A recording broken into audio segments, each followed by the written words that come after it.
आज़ादी, आखिर इस शब्द का जादू क्या है? ऐसा क्या है इसमें कि इसके दीवाने इसके लिए कुछ भी कर गुजरने को तैयार रहते हैं। इसके लिए उनका तन मन धन सर्वस्व न्यौछावर रहता है। यहाँ तक कि स्वतंत्रता की बलिवेदी पर वे अपना बलिदान देने में जरा भी नहीं हिचकते।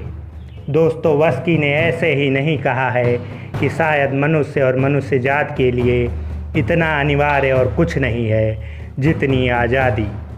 आज हम एक संप्रभु देश के स्वतंत्र नागरिक हैं, लेकिन अगर हम इस स्वतंत्रता रूपी इमारत की नींव देखेंगे तो हमें इसमें लाखों लाख गुमनाम नायकों की शहादत नज़र आएगी। इन गुमनाम नायकों की ना कोई जाति थी और ना ही कोई धर्म। इनके लिए कुछ था तो बस आज़ादी।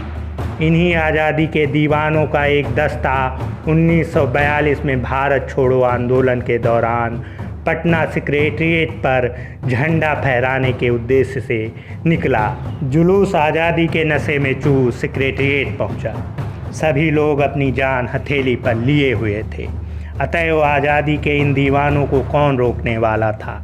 जहां देखो वहीं अजीब मस्ती थी। उधर आर्चर गोरखा सिपाहियों के साथ सेक्रेटेरिएट के सामने डटा खड़ा था। फौजी लोग अपनी अपनी भयावनी राइफलें लिए तैनात खड़े थे।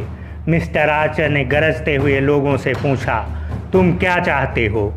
झंडा फहराना, एक छोटे से छात्र ने आवेश के साथ उत्तर दिया। कौन झंडा फहराना चाहता है वह जरा आगे आ जाए, आर्चर ने झल्ला कर कहा।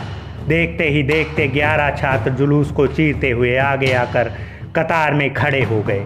उनका सीना गर्व के साथ आगे निकला हुआ था तथा आंखें क्रोध के मारे लाल हो रही थीं। आर्चर ने एक छोटे से छात्र की ओर संकेत करते हुए कड़क कर कहा, झंडा फहराना चाहता है? झंडा फहराने के लिए अपना सीना खोल ले। आर्चर का कहना था कि उस छात्र ने दोनों हाथ से अपना कुर्ता फाड़ा और सीना खोलकर सामने कर दिया। वह कतार में एकदम आगे निकल आया। आर्चर उस लड़के के साहस की कदर नहीं कर सका। उसने तुरंत हुक्म दिया, गोली चलाओ, और उसी क्षण देखते ही देखते हुए सभी वीर गोली का शिकार हो गए। फिर क्या था, गोलियों की बौछार होने लगी। जनता घायल हुई पर डटी रही। इतने में जय घोष हुआ, वंदे मातरम, अंग्रेजों भारत छोड़ो। लोगों की आंखें सेक्रेटेरिएट के गुंबद की ओर गईं। देखा, एक दुबला पतला नौजवान हाथ में तिरंगा झंडा लिए मुस्कुरा रहा था। अपार जनसमूह समुद्र की भांति उमड़ पड़ा। उसका बलिदान सफल हुआ। कमीने फौजी उस समय तक वहां से हट चुके थे। सेक्रेटेरिएट के गुंबद पर लहराता हुआ तिरंगा झंडा ऐसा प्रतीत होता था मानो वह आज़ादी के इन अमर शहीदों की विमल कीर्ति हवा के झोंकों के साथ भूमंडल के इस कोने से उस कोने तक पहुंचा रहा हो। 6 विद्यार्थियों की मृत्यु वहीं हो चुकी थी। बाकी 5 को अस्पताल ले जाया गया।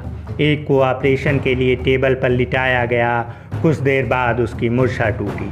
बालक ने आतुर भाव से डॉक्टर से प्रश्न किया कि मेरे गोली कहाँ लगी है, पीठ पर या सीने में? डॉक्टर लड़के के भाव को समझ गया।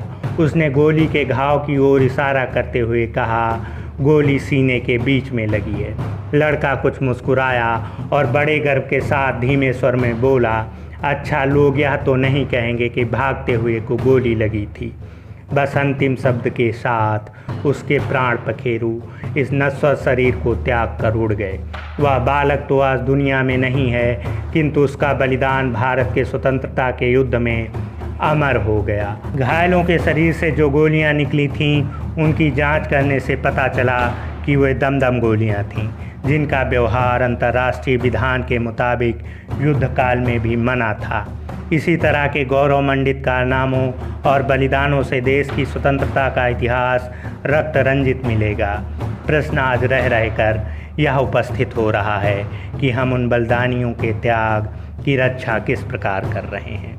आज हम में से अधिकांश लोग स्वतंत्र भारत में पैदा हुए और हमें आज़ादी अधिकार के रूप में मिली, लेकिन हमें एक बात याद रखनी होगी कि आज़ादी पाने से ज़्यादा आज़ादी को बचाए रखना ज़्यादा दुरूह होता है। कब कौन आकर आपकी आज़ादी का हरण आपकी भलाई के नाम पर कर लेगा, आपको पता भी नहीं चलेगा। इसलिए हमेशा एक जागरूक नागरिक का फ़र्ज निभाएं और अपनी आज़ादी का सौदा ना करें।